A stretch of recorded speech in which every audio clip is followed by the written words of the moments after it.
नमस्कार. लक्षवेधीमध्ये आपल्या सगळ्यांचं स्वागत. मी प्रसाद काथे. मंगळवारी भारत बंदची हाक देण्यात आली आहे. शेतकऱ्यांच्या प्रश्नासाठी दिल्लीत जमलेल्या शेतकरी संघटनांनी त्यांचं आंदोलन देशपातळीवर पोहोचावं, देशातल्या प्रत्येक घटकाला त्यामध्ये सामावून घेता यावं आणि देशातल्या प्रत्येक घटकापर्यंत त्यांची वेदना, त्यांची मागणी पोहोचावी, या निमित्तानं जनजागृती अधिक व्यापक करायच्यासाठी भारत बंद पुकारला आहे. हा भारत बंद विद्यमान केंद्रातल्या नरेंद्र मोदी सरकारच्या विरोधात आणि नरेंद्र मोदी सरकारच्या कृषी धोरणांच्या अधिक टोकदारपणे विरोधात आहे, असं हे आंदोलनकर्ते सांगतात. तसं करत असताना आत्ताच्या घडीला नरेंद्र मोदींचे सर्व राजकीय विरोधक या भारत बंदच्या समर्थनार्थ मैदानात उतरले आहेत. जे एकमेकांचे राजकीय हाडवैरी आहेत ते सुद्धा आत्ताच्या घडीला मोदींना विरोध करायचा म्हणून या शेतकरी आंदोलनाला समर्थन देताना दिसतात. इतकं कमी की काय, ज्या वेळेला कृषी धोरण संसदेत मांडलं गेलं त्यावेळेला भूमिका बदलणारे आणि अनुपस्थित राहणारे सुद्धा आता शेतकऱ्यांचे आपणच कैवारी आहोत या भूमिकेतून भारत बंदला समर्थन करण्यासाठी पुढे आलेले आहेत. ही सगळी घटना घडत असताना आपल्याला विसरता कामा नये की भारत हा तसाही कोरोना काळात बंदच राहिलाय. कोरोना काळात भारतामध्ये अनेक गोष्टी बंद पडल्यात आणि अजूनही म्हणावी तशी गती भारताला मिळालेली नाही. असं असताना जर समजा टाळेबंदी टप्प्याटप्प्यानं शिथिल होत असेल, रोजगाराच्या निमित्तानं लोक बाहेर पडून आपली क्रयशक्ती वाढवण्यासाठी संघर्ष करत असतील, अर्थव्यवस्था पुन्हा एकदा मूळ पदावर परत आणण्यासाठी लोक झटत असतील, तर केवळ आणि केवळ मोदींना विरोध करायचा म्हणून भारत बंद करत जनतेला वेठीस धरणं कितपत योग्य आहे. दुसऱ्या बाजूला शेतकऱ्यांच्या बरोबर चर्चा करण्याची भूमिका केंद्र सरकारनं कधीही सोडलेली नाही. चर्चेच्या 5 फेऱ्या झाल्यात, 6वी फेरी नियोजित आहे. त्याच्या आदल्या दिवशी भारत बंद करणं हे कितपत योग्य आहे. आंदोलनाच्या प्रत्येक दिशा खुल्या आहेत. लोकशाहीमध्ये प्रत्येकाला आंदोलनाचा मार्ग स्वतंत्रपणे उपलब्ध आहे. असं असताना सुद्धा आंदोलनात आलेल्या लोकांना मागे सारून आपला राजकीय हेतू ठामपणे पुढे आणण्याचा तर या भारत बंदच्या आडून कोणाचा डाव नाहीये ना. अशा प्रकारचे प्रश्न आणि आजची लक्षवेधीची चर्चा त्याच निमित्तानं, भारत बंद की मोदी विरुद्ध सर्व.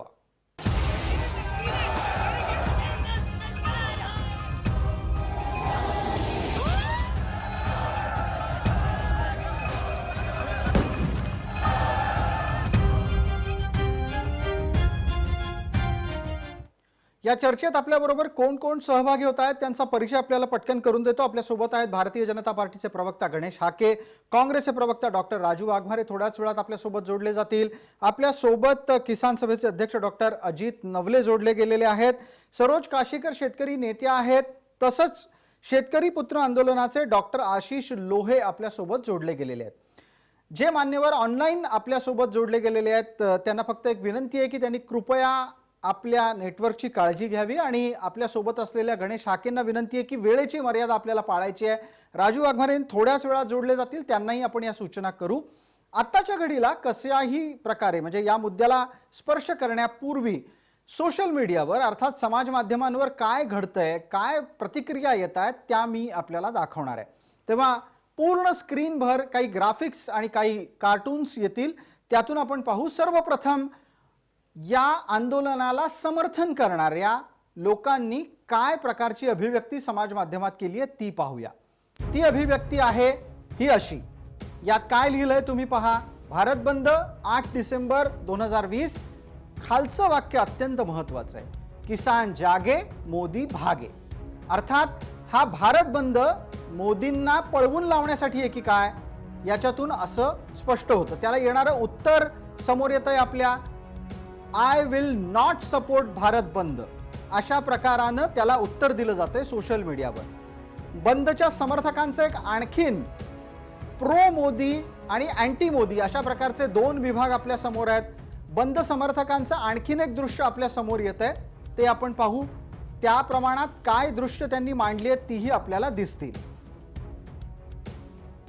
आता या घडीला भारत बंद होणार नाही अशा प्रकारचं दृश्य समोर येते, म्हणजे अशा प्रकारचं आपल्या समोर आता ट्विट येतंय. हा ट्रेंड भारतामध्ये समाज माध्यमांवर चालवला जातोय. त्याला उत्तर देण्याच्यासाठी कशा प्रकारे नरेंद्र मोदींचं सरकार शेतकरी विरोधी आहे हे दाखवण्याच्यासाठीची काही ग्राफिक्स घडवली गेली आहेत आणि ती समाज माध्यमांमध्ये मांडली जात आहेत. प्रो मोदी आणि अँटी मोदी म्हणजे मोदी समर्थकांच्याकडून येणारी ग्राफिक्स आणि मोदी विरोधकांच्याकडून येणारी ही ग्राफिक्स आपण पाहिली. मला या निमित्तानं आता आपल्या चर्चेकडे वळायचंय. आपल्या सोबत असलेल्या मान्यवरांना आपण प्रश्न विचारणार आहोत आणि चर्चेकडे परत येताना माझा पहिला प्रश्न अजित नवलेंना आहे. डॉक्टर साहेब, ज्या पद्धतीनं आंदोलन व्हायला हवं ते योग्य की अयोग्य याची चर्चा करू, पण जी समाज माध्यमांवरची अभिव्यक्ती आहे आणि त्यात मोदींना लक्ष केलं जात आहे, ते देशाचे पंतप्रधान आहेत, ते कृषी मंत्री नाहीत, असं असताना नरेंद्र मोदींवर टीकेचा रोख का, धोरणांवर टीकेचा रोख का नाही?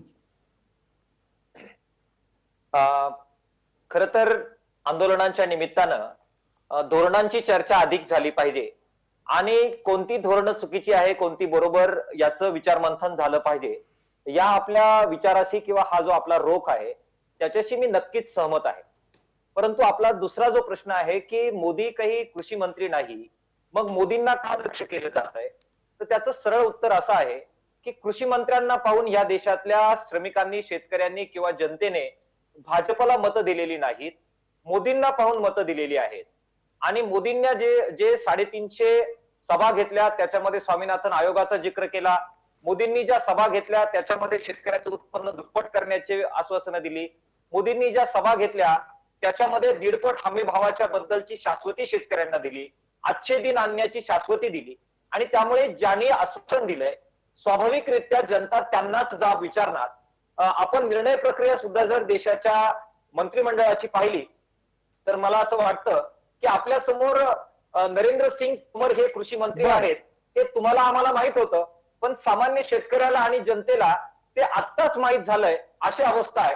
प्रत्यक्षपणात समाज माध्यमांमधून मोदीच समोर आलेले आहेत.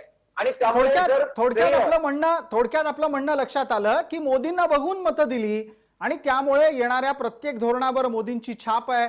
स्वाभाविकरित्या त्या धोरणांचा जर विरोध होणार असेल तर नरेंद्र मोदींचा विरोधही होईल, असं आपल्याला डॉक्टर अजित नवले सांगतात. गणेश हाकेंना संधी देतो याचा प्रतिवाद करण्याची. गणेश हाकेजी, ज्या पद्धतीनं नरेंद्र मोदी टीकेचं लक्ष होत आहेत हे अपेक्षित आहे का, आणि कृषी धोरणांची चर्चा अधिक व्हावी का मोदींचा विरोध जास्त व्हावा? नाही, मी प्रसादजी खरं म्हणजे तुम्हाला मी सांगतो की यांचं जे काही म्हणजे ह्या राजकीय याला एक रंग देऊन बरं का, की या आंदोलनाचा राजकीय फायदा उठवण्याचं काम काही राजकीय पक्षांनी सुरू केलेलं आहे. यांच्या पोटामध्ये भीती अशी आहे की खरं म्हणजे आपल्याला जे करता नाही आलं आणि मुळात आपण इतकी वर्ष म्हणजे सत्ता उपभोगली इथं, पण शेतकऱ्यांच्यासाठी काही धोरणात्मक असे ठोस अशा स्वरूपाचे निर्णय घेऊ शकलो नाही, कायदे करू शकलो नाही.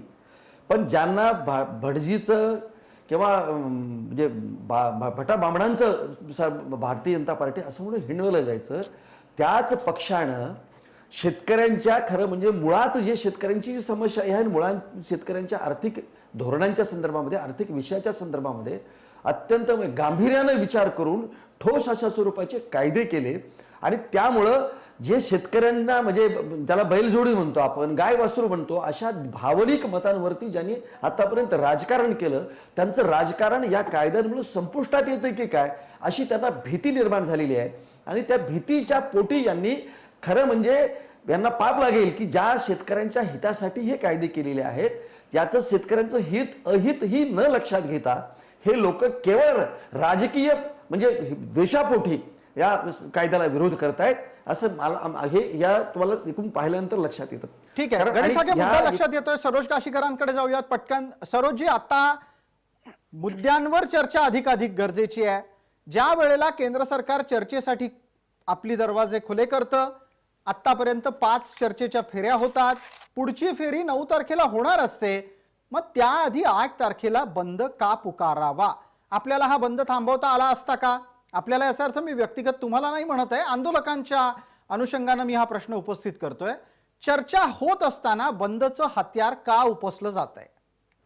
हा बंद खरं तर थांबवता आला असता आणि जे जे राजकीय पक्ष हिरिरीने या बंदसाठी भाग घेतात आहे, हे राजकीय पक्ष या ध्येय धोरणावर चर्चा करून हे कृषी विषयक कायदे कोणते बरोबर आहे कोणते चूक आहे याचा अभ्यास करून शेतकऱ्यांपुढे जर गेले असते तर मला असं वाटतं हा बंद त्यांना पुकारावाच लागला नसता. पण ही राजकीय खेळी आहे. हे आंदोलन शेतकऱ्यांचं आंदोलन नाहीच, कारण 1997 साली सुद्धा कणकच्या भावासाठी, कणक म्हणजे पंजाब मध्ये गहूला कणक म्हणतात, तर या कणकच्या भावासाठी आम्ही रस्ता रोखून बसलो होतो आणि वाघा बॉर्डर पर्यंत आम्ही जाऊन आलो की कणकला दाम मिळाला पाहिजे. तेव्हा यांचं सरकार होतं, हे सगळे जुने कायदे होते. आणि मग आता हे नवीन कायदे जे केले गेलेले आहे, या कायद्यासाठी यांच्याकडे तोड नाही, यांना उत्तर देता येत नाही. खरं तर या कायद्याचे जे काही लूप होल्स असतील ते शोधून यांनी चर्चा करायला हवी होती आणि हे लूप होल्स या कायद्यातून दूर करा, किंवा या कायद्यात आपल्याला ही दुरुस्ती करता येते का, असं दुरुस्ती विधेयक यांना आणता आलं असतं. पण हे न आणता स्वतःची वाहवाही करण्यासाठी आणि लाखो शेतकरी तिथे जमा आहेत तर स्वतःची पोळी भाजून घेण्यासाठी हे सर्व राजकीय पक्ष उतरतात आहे. असा अजित नवलेजी याला आपण उत्तर द्याल. सरोजजींनी जो महत्वाचा मुद्दा मांडला की या आंदोलनात शेतकरी हितापेक्षा राजकीय भूमिका जास्त आहे. आपल्या आजच्या चर्चेचं शीर्षकही तेच आहे की मोदी विरुद्ध सर्व अशा प्रकारची ही लढाई पुढे चालली आहे, त्यात शेतकरी मागे आहे. शेतकऱ्यांपेक्षा स्वतःचे राजकीय स्वार्थ मोठे झाले आहेत का? मला असं वाटतं की आत्ताचं जे आंदोलन जर आपण त्रयस्थरित्या पाहू लागलो तर आपल्या लक्षात येईल की हे आंदोलन काही राजकीय पक्षांनी सुरू केलेलं आंदोलन नाही. देशभरातील 500 पेक्षा जास्त शेतकऱ्यांच्या संघटना या एकत्र येऊन ह्या आंदोलनाचं नेतृत्व करतायत. आणि ज्यावेळी वातावरण बनतं, ज्यावेळी शेतकरी श्रमिक रस्त्यावर उतरतात आणि एक व्यापक समर्थन ज्यावेळी शेतकऱ्यांना मिळू लागतं, श्रमिकांना मिळू लागतं, त्यावेळी वेगवेगळे राजकीय पक्ष त्या आंदोलनाला पाठिंबा देत असतात. आपण महाराष्ट्रातला लॉंग मार्च पाहिलेला आहे आणि आपण सगळ्यांनी त्यावेळी चर्चा केलेली होती की त्यावेळी किसान सभेनं चालायला सुरुवात केली. 7 दिवस शेतकरी ज्यावेळी चालले त्यावेळी मुंबईच्या वेशीवर आल्यानंतर आमच्याशी वैचारिकरित्या अजिबात ज्यांचं जमत नव्हतं त्या शिवसेनेने आणि मनसेने सुद्धा त्या लॉंग मार्चला पाठिंबा दिलेला होता. त्यामुळे आजचं आंदोलन हे सुद्धा अगदी तसंच आहे. शेतकऱ्यांनी शेतकऱ्यांच्या संघटनेने संघटित केलेलं आंदोलन आहे. पण अजितराव, हे सगळं तुम्ही ज्या पद्धतीनं आता एक छोटंसं उदाहरण दिलं की तुम्ही स्वतःहून नाशिकहून चालायला सुरुवात केली, तुम्ही विद्यमान त्यावेळच्या विद्यमान नाही तत्कालीन सरकारच्या विरोधात भूमिका घेतलीत आणि मुंबईच्या वेशीवर पोहोचलात, त्यावेळेला शिवसेना तुमच्या मदतीला आली. हे सगळं कधी घडलं? ज्या वेळेला चर्चा व्हायची होती. आता चर्चेच्या 5 फेऱ्या घडल्या आहेत, पुढची फेरी होणार आहे. असं असताना 8 तारखेला बंद का? अगदी स्वाभाविक आहे. मला वाटतं सरोज काशीकरजी माझ्याशी या मतावर तरी सहमत होतील की प्रत्येक आंदोलनाचं एक तंत्र असतं. माझ्याकडे आत्ताही शरद जोशी साहेबांचं पुस्तक माझ्या टेबलावर पडलेलं आहे आणि आंदोलन करण्याच्या तंत्राबद्दल त्यांनी खूप चांगल्या प्रकारे आपल्या कार्यकर्त्यांना त्यावेळी मार्गदर्शन केलेलं होतं. अगदी तसंच आहे. या आंदोलनात कोणती स्टेप कधी घ्यावी याच्याबद्दलचं एक शास्त्र आहे. पहिल्याच दिवशी तुम्ही बंद पुकारायचा की बरोबर 13व्या दिवशी ज्यावेळी सबंध भारतभर वातावरण बनलेलं आहे त्यावेळी अचूक घाव घालायचा. पहिल्याच वेळी राजकीय पक्षांना सगळ्यांना बोलवायचं की अगोदर शेतकऱ्यांचं व्यवस्थितपणाने संघटन झाल्यानंतर आणि सरकारच्या 2-4 चर्चेच्या फेऱ्या झाल्यानंतर बरोबर सरकारला कोंडीत पकडून शेतकऱ्यांच्या मागण्या तुमचं म्हणणं असं आहे की तुमचं आत्ताचं आंदोलन आणि बंदची रणनीती ही शरद जोशींनी सांगितलेल्या आजवरच्या धोरणांच्या अनुसार आहे? शरद जोशीच नव्हे, ज्यांनी आतापर्यंत प्रचंड आंदोलन यशस्वी केलेली आहेत त्या सर्वांच्याच मार्गदर्शनाचं याच्यामध्ये प्रतिबिंब आपल्याला दिसेल. आणि अत्यंत अचूकपणाने कोणत्याही आतताईपणाचा भंग न करता, कोणत्याही हिंसेचा मार्ग न अपनवता शांततामय चौकटीमध्ये अगदी गांधीजींचा आदर्श घेतल्यापासून आतापर्यंतच्या शरद जोशींपर्यंतच्या सगळ्या आंदोलकांचा आदर्श आम्ही घेणारी माणसं आहोत. बरं, आपल्याला पटकन एकदा शरद जोशींकडून उत्तर घेऊयात या मुद्द्याचं. शरद जोशी यांच्या मार्गदर्शनानुसार आणि आजवर ज्यांनी कायम आणि सतत आंदोलनं केली त्यांनी आखून दिलेल्या मार्गानुसार हे आंदोलन होतंय असं सांगताना डॉक्टर अजित नवलेंना महात्मा गांधींचं नाव घ्यायचाही विसर पडलेला नाही. सरोजजी, प्रॅक्टिकली व्यवहार्य दृष्ट्या आत्ता आंदोलन खरोखरच गांधींच्या मार्गावर चाललंय? हे आंदोलन गांधींच्या मार्गावर चाललेलं आहे असं मला वाटत नाही. आणि आणि मग दुसरं जे सरोजजी हेही शरद- सांगा की शरद जोशींनी आखून दिलेल्या रणनीतीच्या वाटेवर तरी ते आहे का? शरद जोशींनी आखून दिलेल्या रणनीतीत जर हे आंदोलन असतं तर एकतर अजित नवलेंनी जर पूर्ण पुस्तक वाचले असते शरद जोशींचे तर त्यांनी या आंदोलनाला पाठिंबाच दिला नसता. कारण हे सर्व कायदे शेतकऱ्यांच्या फायद्यासाठी केलेले आहे आणि याच्यातले जे लूप होल्स आहे ते लूप होल्स मात्र दुरुस्त करण्यासाठी यांनी सहभाग घेतला असता, सहकार्य केलं असतं. आता जोपर्यंत सरकार व्यवस्थितपणे चर्चा करत नाही तोपर्यंत आंदोलन वाढवत नेणे ही आंदोलनाची एक प्रक्रिया असते. पण मात्र सरकार जर चर्चेला तयार आहे आणि जोपर्यंत आमची चर्चा तुटत नाही तोपर्यंत आम्ही एकदम भारत बंद आणि आमच्याकडे शेतकरी एवढे दिसतात आहे, लाखोच्या संख्येने लोक येऊन बसलेले आहे, याचा गैरफायदा त्या गरीब शेतकऱ्यांना फितवून आणि स्वतःची राजकीय पोळी भाजून मग इतके दिवस हे सगळे राजकारणी कुठे गेले होते हो? जून मध्ये हे हा कायदा आला, मग या राजकारण्यांना काय गाढ झोप लागली होती का की हा कायदा शेतकरी विरोधी आहे? अगदी. आणि सर्व त्याच पक्षाचे निमित्ताने एक लोकं आणखीन उठून- प्रश्न उपस्थित राहतोय ज्यावर डॉक्टर नवलेंना बोलतं करूच आपण, पण तत्पूर्वी एक प्रश्न मला आशिष लोहे यांनाही विचारायचा आहे ज्यावर आपण थोडा प्रकाश टाका. डॉक्टर लोहेजी, पंजाबने आधीच सांगितलंय की त्यांच्याकडे केंद्राचा कायदा लागू होणार नाही. जर पंजाब असं म्हणतो आहे की केंद्राचा कायदा लागू होणार नाही तर पंजाबचे शेतकरी आंदोलन का करतायत? सर बघा, हे आंदोलन करत असताना आताच नवले सरांनी सांगितलंय, म्हणजे त्यांच्या एक्सप्लेनेशन मध्येच त्याचं उत्तर आलंय की ते म्हणतात की कोंडीत सरकारला कधी पकडायचं, म्हणजे हे तर सरकारची कोंडी करासाठी किंवा त्यांच्यावर दबाव आणण्यासाठी हे आंदोलन असावं. परंतु सर हे आंदोलन करत असताना याच्या मुळाशी काय आहेत, हे आंदोलन का सुरू झालं तर ते जे 3 विधेयक आले त्या 3 विधेयकावर चर्चा व्हायला पाहिजे. ते 3 विधेयक जर तुम्ही लागू करतच नसाल तर त्याच्या विरोधात रस्त्यावर येणं किंवा आंदोलन करणं, याच्यामध्ये केंद्र आणि राज्य दोघांचा संबंध आहे. केंद्राने लागू केलेले कायदे राज्य लागू करत नाही असं म्हणू शकतं का, किंवा ह्या सगळ्या संविधानिक बाबी यातल्या तपासल्या पाहिजे. पण तरीही एक यामध्ये दिसून येतं की कोणत्याही घटनेचे तत्कालीन कारण असतं आणि काही मुख्य कारण असतात. तर याच्यामध्ये लोकांचा असंतोष असावा आणि त्या असंतोषाची परिणती या आंदोलनामध्ये झाली असावी असं मला वाटतं. परंतु यातला सर मूळ मुद्दा आपण लक्षात घेतला पाहिजे की अजूनही चर्चा त्या 3 शेतकरी विधेयकांवर झाली पाहिजे की त्या अगदी. 3 विधेयकांमध्ये असं काय आहे की ज्यामुळे जे शेतकरी नाराज झाले आहेत. तर ते 3 विधेयक समजून घेत असताना आपल्याला हे लक्षात आलं पाहिजे की या 3ही विधेयकांनी शेतकऱ्याचं काहीही हिरावून घेतलेलं नाही, तर शेतकऱ्याच्या संपूर्ण स्वातंत्र्याच्या दृष्टीनं एक पाऊल पुढे टाकणारे हे 3ही विधेयक आहेत. आणि म्हणून किसान पुत्र या आंदोलनाची निमित्तानं ही भूमिका आहे अगदी तो की आपण ज्या भूमिकेत आहात आता त्याच प्रकारची भूमिका याही पूर्वी अमर हबीब यांनी पण आमच्या कार्यक्रमात येऊन मांडली होती. आता त्याच चर्चेला थोडंसं पुढे नेऊयात.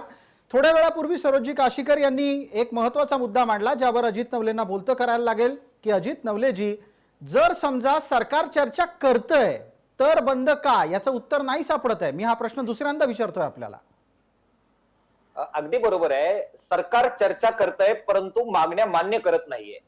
आम्ही सरकारने चर्चा करावी यासाठी आंदोलन केलेलं नाही, आम्ही सरकारने आमच्या मागण्या मान्य कराव्यात यासाठी आंदोलन केलेलं आहे. तुम्ही चर्चा करणार परंतु कायदे रद्द करणार नाही. तुम्ही चर्चा करणार परंतु कॉर्पोरेट घराण्यांनी जर आमच्या शेतकऱ्यांचे पैसे बुडवले तर आम्हाला कोर्टात जाता येणार नाही अशा प्रकारची तरतूद तुम्ही कायद्यामध्ये करणार. तुम्ही चर्चा करणार परंतु बाजार समितीच्या बाहेर आम्ही शेतीमाल विकत असताना हमी भावाचं संरक्षण आम्हाला मिळणार नाही, त्याच्यामध्ये तुम्ही कायद्यामध्ये बदल करणार नाही, फक्त चर्चा करणार, आमच्या मागण्या मान्य करणार नाही. मला आपल्याला नम्रपणाने सांगू द्या, टीव्हीवर येण्यासाठी, राजकीय पोळ्या भाजण्यासाठी, आम्हाला आमदार खासदार होण्यासाठी हा 8 तास चालू नाही. शेतकऱ्याच्या मागण्या मान्य करून घेण्यासाठीचा हा मोर्चा आहे. शेतकऱ्यांच्या आणि म्हणून मागण्या मान्य करण्याच्यासाठीचा हा मोर्चा आहे, शेतकऱ्यांसाठीच हे आंदोलन आहे, शेतकऱ्यांच्या हिताची चर्चा होतीये असे वारंवार दावे आपल्याकडून याही पूर्वी ऐकले. आणि तुमच्या हेतूविषयी शंका उपस्थित न करता गणेश हाकेंना पुढचा प्रश्न आहे. गणेशजी, सरकारला कोंडीत पकडण्याची मानसिकता स्पष्टपणे मान्य झाली आहे या चर्चेमध्ये. तुमच्या लेखी नक्की कोंडीत कोणाला पकडायचं आहे? नरेंद्र मोदींना का भारतीय जनता पार्टीला का केंद्र सरकारला? नाही, एकूणच म्हणजे भारतीय जनता पार्टी आणि नरेंद्र मोदी किंवा भारत सरकार हे काय असं वेगळं नाही आहे. यांचा जो काही राग आहे, यांच्या पोटदुखी यांची जी आहे सगळ्यांची, की ती तुम्हाला म्हटली सुरुवातीलाच मी तुम्हाला सांगितलं की बरोबर आहे की तुम्हाला हे 3 कायदे संसदेनं सर्वोच्च सभागृहानं मंजूर केलेले आहेत आणि हे कायदे मंजूर करत असताना याच्यावरती खूप अशा पद्धतीचं विचार मंथन झालेलं आहे. कशा स्वरूपाचे कायदे असावेत, शेतकऱ्यांचं हित कशात असेल, याला शेतकऱ्यांच्या कुठल्याही म्हणजे एकूण याला व्यवस्थेला कसं म्हणजे त्याला संरक्षण दिलं जाईल आणि जे आतापर्यंत शेतकऱ्यांच्या या एकूण व्यवस्थेवरती नियंत्रण, व्यापार असेल वाणिज्य असेल याच्यावरती जे एक नियंत्रण होतं सरकारचं, तर नियंत्रण मुक्त करण्याचा हा जो कायदा आहे ना, खरं म्हणजे हा एक क्रांतिकारी कायदा आहे. पण दुर्दैव असं आहे की आता जे काशीकर ताई म्हणाल्या की खरं आहे की हा कायदा 6 जूनला पास झाला लोकसभेमध्ये. मग तुम्ही आतापर्यंत काय करत होतात? तर तुम्ही आतापर्यंत फक्त तुम्हाला खरं म्हणजे मला हे माहित होतं की आपण अशा स्वरूपाची आंदोलन जर केली राजकीय स्वरूपाची तर आपल्याला साथ मिळणार नाही. पण दुर्दैवानं जे आता आंदोलन सुरू झालेलं आहे ते मी तुम्हाला सांगितलं की पण मग की गणेश एकूणच हाके, एक प्रश्न जी तुमच्यासाठी आहे माझा, एक प्रश्न तुमच्यासाठी आहे आणि जो थेट सरकार या नात्यानं तुम्ही उत्तर द्यायला हवं.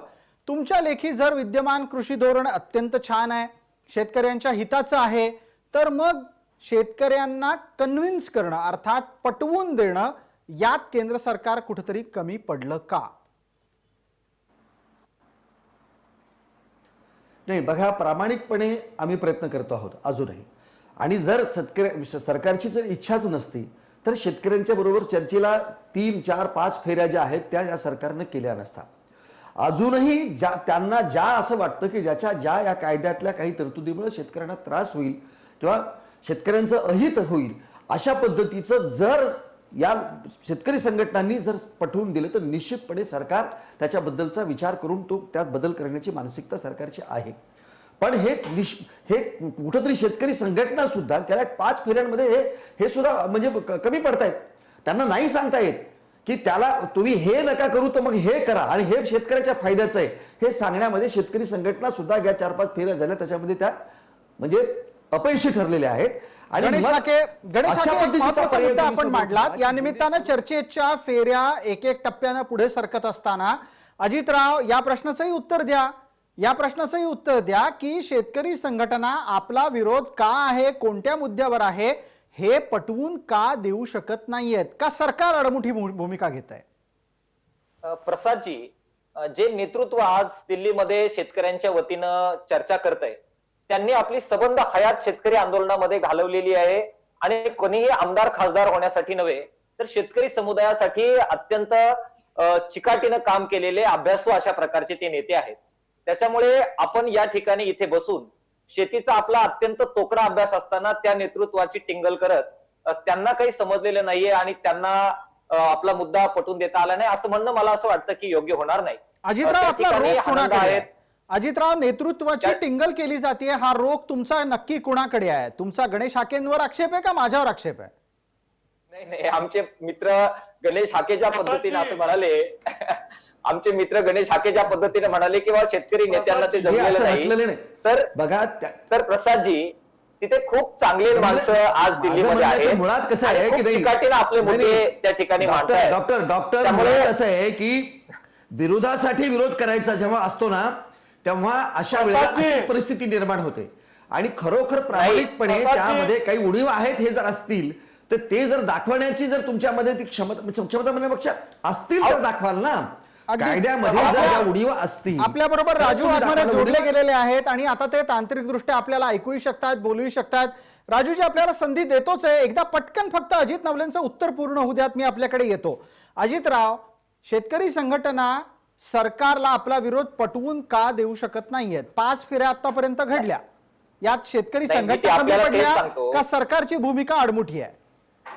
प्रसादजी, मी आपल्याला तेच सांगतो की झोपलेल्याला जाग करता येतं, झोपेचं सोंग घेणाऱ्याला कसं जाग करणार? आता आपल्या चॅनलवरच आपण अनेक वेळा मला बोलतं केलंय आणि मी सांगितलंय की आम्हाला न्यायबंदी करण्यात आली आहे, आमचे पैसे बुडवले तर आम्हाला ते काढण्यासाठी आम्हाला न्यायालयात जाता येणार नाही अशी तरतूद केलेली आहे. आमच्या त्या कायद्यामध्ये हमीभावाचं संरक्षण काढून घेतलंय. त्या कायद्यामध्ये आमच्या शेतीमालाच्या बद्दल बाजार समित्यांचा सेस हा वसूल होण्यावर त्याचा वाईट परिणाम झाल्यामुळे बाजार समित्या बंद करण्याच्या प्रक्रियेला सुरुवात झालेली आहे. आणि प्रसादजी, हे जे काही रिफॉर्म्स ते आणतायत, आमचा दावा आहे, आमचं म्हणणं आहे की हे प्रो कॉर्पोरेट अशा प्रकारचे रिफॉर्म्स ते आणतायत. आणि हे आम्ही वारंवार गेले 3 महिने सातत्यानं यातले ऑब्जेक्शन्स लेखी हे दिलेले आहेत. आमची अखिल भारतीय किसान संघर्ष समन्वय समिती जी आहे त्यांनी दिलेला जो मेमोरंडम आहे, प्रसादजी, मला आपल्याला आठवतंय की आपल्या व्हॉट्सअपवर मी तो आल्या पाठवलेला होता. अगदी अगदी त्यामुळे तुमचं सर्व 3 साहित्य माझ्यापर्यंत वेळोवेळी पोहोचत असतं, त्याबद्दल तुम्हाला शाबासकीच दिली पाहिजे. एकदा पटकन चर्चेला थोडंसं पुढे नेऊयात. आपल्यासोबत आता डॉक्टर राजू वाघमारे जोडले गेलेले आहेत. डॉक्टर साहेब, चर्चा बऱ्यापैकी पुढे सरकली आहे. तुम्ही थोडंसं लेट झालायत आज, पण आता जो मुद्दा तुमच्यासाठी राखून ठेवलाय तिथून चर्चेला आपण तुम्हाला सहभागी करून घेऊ. मला थेटच आपल्याला विचारायला आवडेल की जे काही कृषी धोरणाच्या निमित्तानं कृषी क्षेत्राच्या संबंधित बदल होऊ पाहत आहेत ते सगळे काँग्रेसच्या जाहीरनाम्यात होते. जर समजा हे जाहीरनाम्यात होते तर आता काँग्रेसला ते कसे नापसंत पडले? सगळ्यात पहिली गोष्ट म्हणजे की भाजपाने हा केलेला पूर्णपणे एक खालच्या पातळीवरचा प्रचार आहे की जाहीरनाम्यात काय होतं हे भाजपाने नीट वाचून बघितलं पाहिजे. जाहीरनाम्यामध्ये असं कुठेही नव्हतं की MSP तुम्ही कॅन्सल करा. आता मगाशी मी गणेश आके जे म्हणत होते ती गोष्ट मी ऐकली की 6 जूनला हा कायदा पारित केला. मला एकच प्रश्न तुमच्या चॅनलच्या माध्यमातून भाजपच्या सगळ्या नेत्यांना विचारायचं आहे की गेले मार्च नंतर लॉकडाऊन चालू झालेला, संपूर्णपणे देश लॉकडाऊनच्या काळजीमध्ये असं असताना या 3 काळ्या कृषी कायद्यांचं सरकारने एवढं पाठीमागच्या दाराने आणून अध्यादेश काढून तो मंजूर करून घेण्याची काय घाई सरकारला लागलेली? पाठीमागच्या दाराने आणून अध्यादेश काढून म्हणजे मला कळलं नाही, तुम्हाला नक्की काय म्हणायचंय? संसदेत मंजूर झाले ना कायदे? नाही काय माहितीये का खातेजी, आपल्याला कळलंय पण आपण कळून न कळण्यासारखं करताय. कारण कसं आहे, ठीक आहे, तुम्ही सांगा डॉक्टर, पाठीमागच्या दरवाजाने या उल्लेखाला काय आपण समर्थन कराल?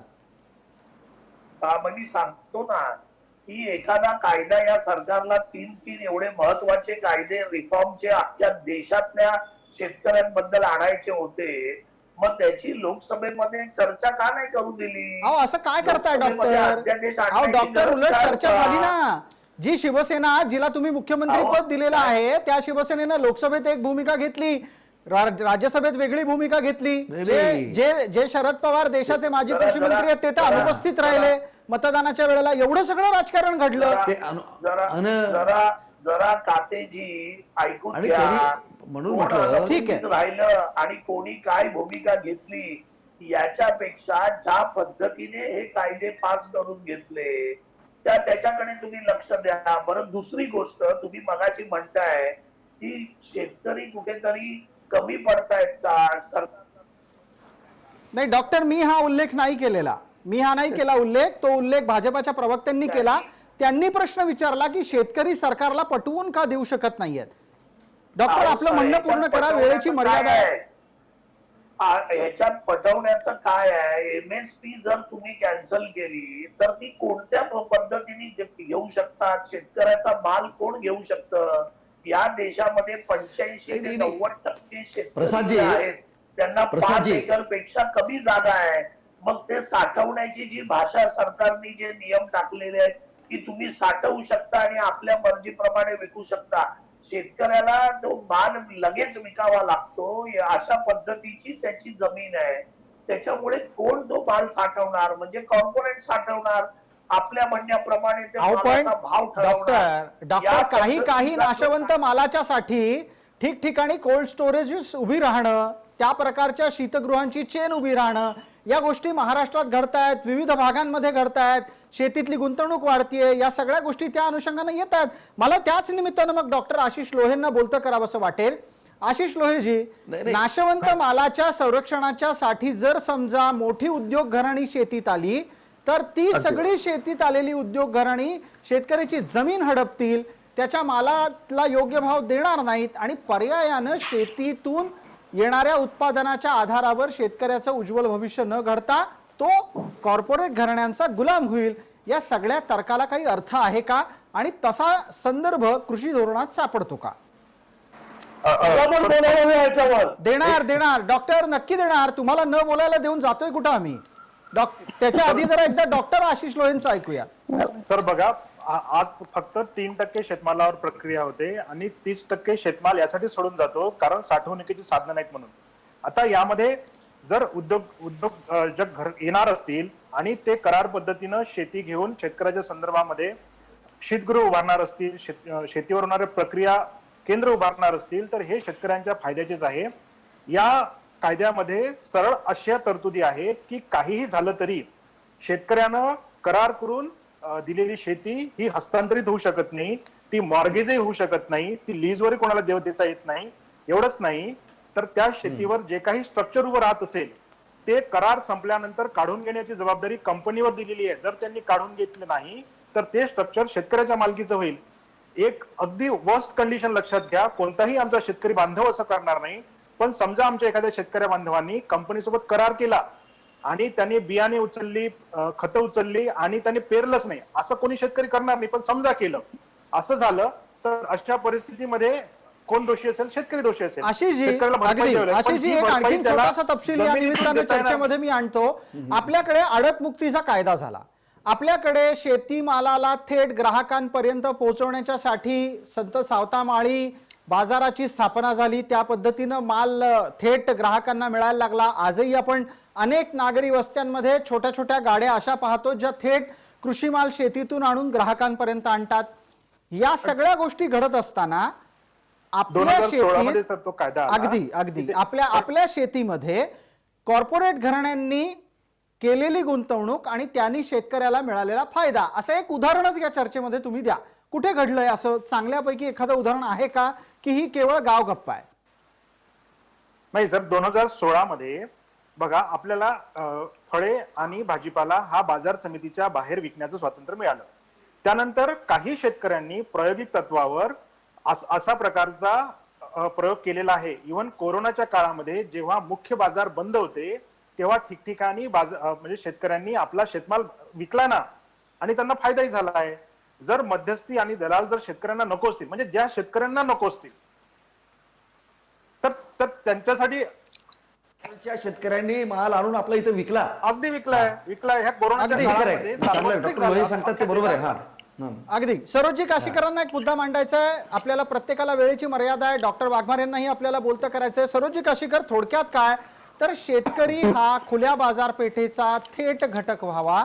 शेतकऱ्याचं उत्पादन त्याला वाटेल तिथे आणि त्याला हव्या त्या किमतीवर विकता यावं, अशा प्रकारच्या अपेक्षित रचनेत त्याला येऊ न देता तो विशिष्ट लोकांच्या हातातलं बाहुलं बनून राहावा, असा प्रयत्न काही जणांचा आहे का? आणि कृषी धोरणाला होणारा विरोध हा त्याच मानसिकतेतून होतोय का? हा जो विरोध आहे तो त्याच मानसिकतेतून होतो आहे की शेतकऱ्याला त्याच्या पायावर उभंच राहू द्यायचं नाही, कायम त्याची लूट करायची आणि स्वतःचं राजकारण करायचं. पंजाब आणि हरियाणाची स्थिती जी आहे तर त्याच्यात केवळ दलाल लोक या सगळ्या याच्यात आहे आणि राजकारणी लोक आहे. सर्वसामान्य शेतकरी याचा विरोध आणि या कायद्याची माहितीच त्यांना नाही आहे. अजित नवलेजींना मी सांगते की हे सगळं झाल्यावर आपण दोघं पंजाबला जाऊ, कारण मी पंजाबला गेलेली आहे, हरियाणाला गेलेली आहे आणि या सगळ्यांच्या आंदोलनात मी सहभागी झालेली आहे. हा कायदा नव्हता तेव्हा त्यांना कुठं भाव मिळत होते? कनकच्या भावासाठी 97 साली आम्ही रस्ते रोखून बसलो होतो. वाघा बॉर्डर पर्यंत जावं लागलं. खासदार मानसिंग होते, त्यांना आपला गहू महाराष्ट्रात आणून विकण्याची परमिशन नव्हती. 4 ठिकाणी त्यांना या सरकारने अडवून धरलेलं होतं, त्यांची कोंडी केलेली होती. खरं सांगायचं म्हणजे शेतकऱ्यांना या सर्व राजकीय कचाट्यातून सुटण्यासाठी ही 3 कायदे योग्य आहेत. डॉक्टर वाघमारे, आपल्या समोर 2 कृषी तज्ञ आहेत. त्यांनी शेतीची आंदोलनं आणि शेतीच्या उत्पन्नांवरचे अभ्यास स्वतःचे अनुभवातून सिद्ध केलेले आहेत. डॉक्टर वाघमारे, उत्तर आपल्या अपेक्षित उत्तरासाठीचा आपला वेळ सुरू होतोय. सगळ्यात पहिली गोष्ट म्हणजे की कॉर्पोरेटनी शीतगृह उभारावी, त्यांनी या धंद्यामध्ये यावं, इन्व्हेस्टमेंट करावी, ही चांगली गोष्ट आहे. पण मग ही इन्व्हेस्टमेंट किंवा शेतकऱ्यांकडून माल घेताना तो एमएसपीचा जो कायदा आहे तो एमएसपीचा कायदा लागू करावा. शेतकऱ्याला MSP च्या भावाने त्यांनी माल त्यांचा विकत घ्यावा आणि मग त्यांनी आपल्या शीतगृहात ठेवावा. कोण त्यांना नाही बोलणार आहे. पण जर तुम्ही MSP चा कायदाच जर तुम्ही काढून टाकलात, MSP ची आधारभूत किंमतच जर काढून टाकली, तर मग अहो पण डॉक्टर MSP अर्थात हमी भाव कधी सक्रिय होतो? हमी भाव सक्रिय कधी होतो डॉक्टर? ज्या वेळेला कृषी उत्पादनाला अपेक्षित भाव उत्पन्नापेक्षा कमी मिळतो. प्रसादजी काय जरा बोलू बोलताय द्या. ते? एक मिनिट देता का आपल्याला संधी? बोला ना. प्रसादजी डॉक्टर प्रसादजी, आपलं म्हणणं प्रसादजी. पूर्ण करा. अहो एकाने कोणीतरी बोला ना. आम्हाला बोलायला तुम्ही मध्ये मध्ये ते कोण भगिनी आहेत आमच्या ते मध्येच बोलतात, आम्हाला ऐकायला येत नाही. बर त्या तुम्हाला उत्तर देत होत्या. सरोजी एक मिनिट थांबा. आपण 30 सेकंद देऊयात. डॉक्टर वाघमारे कृपया 30 सेकंदात आपलं म्हणणं पूर्ण करा. आपल्या मुद्द्याला प्रतिवाद सरोज काशीकर करणार आहेत. नाही बघा माझं प्रसादजी माझं म्हणणं स्पष्ट आहे. MSP तुम्ही कॅन्सल करू नका, ती रद्द करायचीच नाही, कारण तोच शेतकऱ्यांचा एक आधार आहे. आजपर्यंत स्वातंत्र्यानंतर डॉक्टर बाबासाहेब आंबेडकरांपासून सगळ्यांनी सांगितलं की शेती हे तुम्ही राज्यावर सोपवा, राज्याला त्याच्यामध्ये विश्वासात घ्या. आता ज्या पद्धतीने कायद्याची लागण करण्यात येते आहे, जे लागू करण्यात येते आहे, तुम्ही राज्यांना विचारतच घेतलं जात नाहीये. MSP पूर्णपणे कॅन्सल केली जाते. मग शेतकरी कोणाच्या भरोश्यावर उभा राहणार? परत ठीक आहे. त्याचे जे पैसे द्यायचे तो तुमचा 2-4 नंबर 3 तुम्ही 3 दिवसात पैसे द्यायचे. डॉक्टर आपला आवाज ये जा करतोय. आपला मुद्दा पोहोचलाय. आपला त्याच मुद्दा पोहोचलाय. वेळेची असताना सरोज काशीकर बाकीच्या आपल्याला उत्तर देत याच्यामध्ये आहेत. शिरकाव मिळणार नाही. आणि या मोजक्या कंपन्या कोण? तर अदानी आणि अंबानी यांच्याशिवाय मोठ्या कंपन्या नाही आहेत भारतात. ठीक आहे. त्याच्यामुळे हे सगळे कायदे हे या कंपन्यांना अब्जावधी रुपये तुमचं म्हणणं मिळवून पोहोचलं. देण्यासाठी डॉक्टर आणि सरोज काशीकर आपल्याला शेतकऱ्यांना प्रतिवाद मदत करतात. ऐका करण्यासाठी- त्यांचं म्हणणं काय आहे. MSP च्या बाबतीतला तुमचा मुद्दा कितपत योग्य आहे त्यावर सरोज काशीकर प्रकाश टाकतील. MSP बद्दल जे बोलतात आहे, तर MSP ची खरेदी सगळीकडे सुरू आहे. महाराष्ट्रात तूर MSP वर खरेदी केली गेली आणि जेव्हा तुरीचा भाव वाढला तेव्हा MSP शेतकऱ्यांनी तूर घातली नाही, शेतकऱ्यांनी तूर बाहेर विकली. कारण MSP असावं नाही नसावं असं कोणीही म्हटलेलं नाहीये. MSP असल्यावर MSP पूर्ण खरेदी करण्याची सरकारची ताकद आणि क्षमता नाही. पण शेतकऱ्याला जर तो भाव खाली गेला त्याला महत्व आहे, त्याच्यासाठी त्याला आधार पाहिजे आणि म्हणून त्याला MSP ची गरज आहे. हे कसं काही प्रसादजी, एक मिनिट देतो. प्रसादजी, मला बोलायचं आहे, मला बोलायचं आहे. देतो आपल्याला. डॉक्टर वाघमारे एक अत्यंत साधा मुद्दा याच्यात उपस्थित करतो. तिकडे द्यावं. डॉक्टर वाघमारे एक अत्यंत साधा मुद्दा उपस्थित करतो. अहो तुम्ही शेतकऱ्याला इतका दुधखोळा समजता का हो? की समजा MSP 1 रुपया असेल, त्याला बाजारात 2 रुपये मिळत असतील, तर तो MSP साठी 1 रुपया मिळतोय म्हणून तिकडे माल घालायला येईल का? तो येणार नाही ना. शेतकरी स्वतः सुद्धा निर्णय घेऊच शकतो की आपल्या बुद्धीने. पण त्याच्यासाठी तुम्ही MSP रद्द कशाला करताय? अहो पण MSP उद्या रद्द जाऊन होतच नाही त्याला आहे. बाजारात भाव 1 रुपया आला. घटक आणि या तो आंदोलनाचा MSP प्रत्येक प्रसादजी, घटक- प्रसादजी मला बोलू द्या. ठीक आहे. नाही, नाही, मला गणेश हाके, कुठल्याही- गणेश हाके आपण बोला. प्रसादजी, गणेश हाके या MSP चं कौटुंबिक का उभं राहतंय? MSP च्या भागात का उभा केला जातोय? नाही, मला- MSP कॅन्सल कशी करता तुम्ही? MSP कॅन्सल नाही, करतोय कोण? मला एक एक मिनिट. मिनिट. गणेश हाके उत्तर द्या. डॉक्टर आपण ऐका. वाघमारेला म्हणावं, वाघमारेला म्हणावं, जरा MSP का नाही बोलू द्या ना मला. याच्यामध्ये टाकली सरकारनी? म्हणजे सरकारच्या MSP नीतीमध्ये प्रसादजी, संदर्भात सरकारचं धोरण समोर आहे, स्पष्ट आहे. अरे इतका चुकीचा माणूस हा बोलतोय डॉक्टर आम्ही सांगतो वाघमारे तुम्हाला. एक मिनिट थांबा. उत्तर ऐका. आम्ही देऊ पण मध्ये कायद्यात का नाही त्यांना- टाकलं? गणेश बंद हाके करा ना. आपण बोलायला सुरुवात करा. ऐका वेळेची म्हणा मर्यादा आहे दुसऱ्यांचं. प्रत्येकाला. डॉक्टर हाके उत्तर ऐका. माफ करा. अहो, तर त्यांचं डॉक्टर आपण बंद होतं उत्तर ना, ऐका. त्यांचा गणेश आवाज हाके बंद आपण करा. बोला. गणेशजी आपण बोला. प्रसादजी काय आहे माहित आहे का? ज्या पद्धतीनं हे काँग्रेसचे प्रवक्ते म्हणा की आता हे डॉक्टर वाघमारे जे बोलायला लागलेत, मुळात जी गोष्ट नाहीच आहे. आता म्हणते MSP रद्द केली. कोणी केले? कुठला कायदा? ह्याने काय अभ्यास केलाय? मला सांगा. या तिन्ही कायद्याचा पहिल्यांदा यांनी अभ्यास करावा. कुठं म्हटलेलं आहे की कृषी उत्पन्न बाजार समिती आपण बंद करतोय? म्हणजे ज्या कृषी उत्पन्न बाजार समिती आपण बंद करत नाही, ऐकून घ्या, अरे ऐकून घ्या तुम्ही वाघमारे, ऐकून घ्या, ज्या गोष्टी कायद्यात नाहीत त्या, अरे ऐका हो तुम्ही एमएसपी टाकले वाघमारे, की एमएसपीच्या खाली तुम्हाला घेता येणार नाही, हा कायदा आलाय का? या नवीन कायद्यामध्ये तुम्ही स्वातंत्र्याच्या त्याची तरतूद नंतरच्या केली काळामध्ये कधी मला एमएसपी सांगा आपल्या ना. देशामध्ये चालू काय MSP केली चा तरतूद? कधी कायदा केलाय का? कधी याच्यापूर्वी आहे का कायदा अस्तित्वात? अगदी डॉक्टर वाघमारेंना त्याच्याबद्दल विचारावं लागेल सवलती एक जर ज्या गोष्टी आपण मग MSP चा कायदा MSP चा कायदा त्या केंद्रात कायद्या 15 वर्ष आहेत तुमचं असं सरकार होतं ना. गृहीत अशा स्वरूपाचा मला समजून वाद घालणं, अभ्यास न करणं, कायद्याचा अभ्यास न करणं, कायदा न समजून घेणं आणि चर्चा करणं हे एक थोतांड आहे. हे मी सांगतो, तुम्हाला सांगतो या लोकांचं, आणि अत्यंत थोतांडेपणानं हे लोकांची दिशाभूल करण्याचं काम हे करतात, तुम्हाला सांगतो. बर आता यांना या चर्चेला वेळेची मर्यादा आहे. सर्व मान्यवरांना विनंती आहे, मला एक छोटीशी जाहिरातीची विश्रांती घेणं अपरिहार्य. आपण पटकन थांबतोय. लक्षवेधीच्या पुढच्या भागात परत आल्याच्या नंतर भारत बंदमुळे देशाच्या आर्थिक व्यवस्थेवर होणारा परिणाम आणि त्याची जबाबदारी कुणी घ्यायची हा महत्वाचा मुद्दा.